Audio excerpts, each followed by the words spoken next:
जो जल में पाषाणे है बीजत नाही अंग, चकमक लागे अग्नि है कहा करे सत्संगे। अब क्या बता रहे हैं कि जैसे पत्थर को और जल में डाल दे, चाहे समुद्र में डाल दे, दरिया में डाल दे, और उसको चाहे 100 वर्ष के बाद निकाल लो, और निकाल कर फिर उनको एक दूसरे से टच कर दो, नो की नो चिंगारियाँ फटेंगी, उसमें से चिंगारी निकलेगी, वो शीतल नहीं हुआ। तो क्या बताते हैं कि जो निकम्मी आत्मा है वो ज्ञान सुनते भी हैं, सत्संग करते भी हैं, और साधु संत भी कहलाते हैं। उनको 10-10, 20-20, 30-30 वर्ष भी हो गए सत्संग सुनते करते कराते, साधु संत बनियान, और फिर भी जरा सा उनको छेड़ दे आग पटेगी, इतना क्रोधित हो जाएंगे, पता नहीं के शराप दे दें, कितना बुरी तरह जुल्म कर दें। जैसे एक समय कुंभ का पर्व हुआ, हरिद्वार के अंदर हर पैड़ी पर भी का संयोग हुआ। वहाँ स्नानार्थ ये साधु संत, जिनको हम संत कहा करते थे, वो साधु संत वहाँ चले गए स्नान करने के लिए। ये तीनों गुणों के उपासक, ब्रह्मा जी, विष्णु जी, शिव जी के। तो ब्रह्मा जी के पुजारी तो बहुत कम होते हैं, वो तो एक ही था, जैसे हिरण्यकशिपु था, उसने भी कितने जुल्म किए।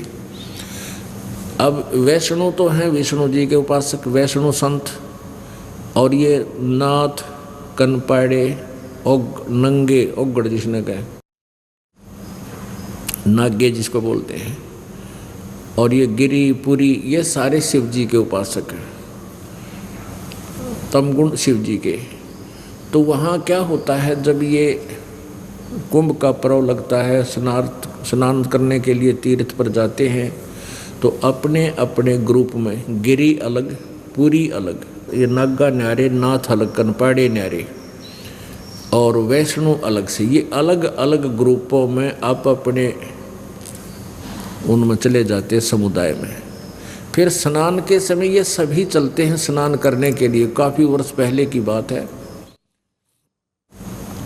तो सबसे पहले नागा पहुंच गए हरिद्वार, हर की पैड़ियों पर स्नान करने के लिए। उस पर भी कोई समय निर्धारित किया जाता है कि इस समय जो नहावेगा, इस समय से इस समय तक ये शुभ समय रहेगा, इसके दौरान जो स्नान कर लेगा उसका मोक्ष हो जाएगा, ऐसा इनका मानना है। वैसे ये वास्तविकता नहीं है, ये सदग्रंथों के विपरीत ज्ञान है, लोक वेद है, किसी संत आदि की चलाई हुई दंत कथा है।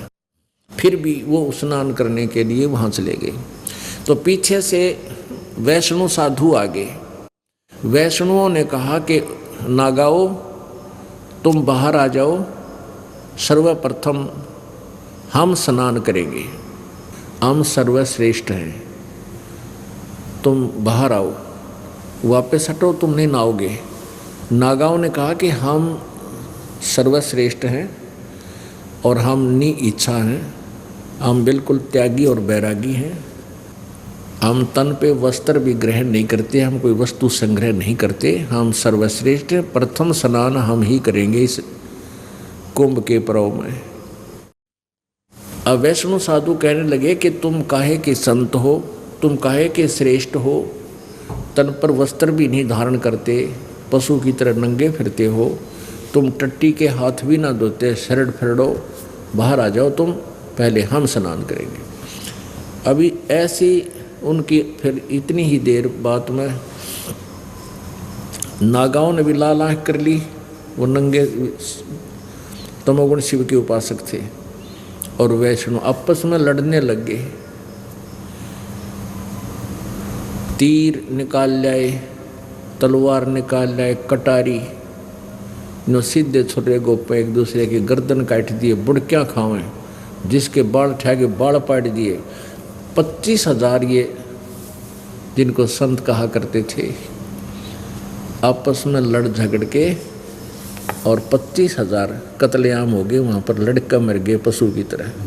अब उनके विषय में इस सूक्ष्म वेद में बता रखा है, 5वें वेद में, तीर तुपक तलवार कटारी जमदड़ जोर बधावे हैं। हर पैड़ी हर हेत न जाण्या वहाँ जा तेग चलावे हैं। काटे शीस नहीं दिल करुणा वो जग में साध कवावे हैं। जो जन उनके दर्शन को जावे उनको भी नरक पठावे हैं। अब क्या बताया है कि तीर तुपक तलवार कटारी, ऐसे घातक हथियार लेकर तो वो युद्ध करते हैं, एक दूसरे पर आक्रमण कर दिया उन्होंने। और कट्टे शीस नहीं दिल करुणा, हर पैड़ी हर हेत ना जाण्या, हर पैड़ी हर हेत ना जाण्या वहाँ जा तेग चलावे हैं। तेग माने तलवार। और कट्टे शीस नहीं दिल करुणा, ये जग में साध कहावे हैं। और जो व्यक्ति ऐसे संतों का शिष्य बन जाता है या उनके दर्शन करने भी जाता है तो वो क्या शिक्षा देंगे, अंडरस्टूड है। कहते उनको भी नरक पठावे हैं, उनको नरक भेज देते हैं। जब स्वयं ही नरक आहारी हैं, नरक के योग्य कर्म करते हैं, तो अनुयायी क्या करेंगे? उन्हीं के द्वारा दी गई शिक्षा को वह ग्रहण करके वो भी ऐसा ही अत्याचार कर सकते हैं। अब इस एक पंक्ति का निर्णय देने के लिए आपको ये उदाहरण देना पड़ा।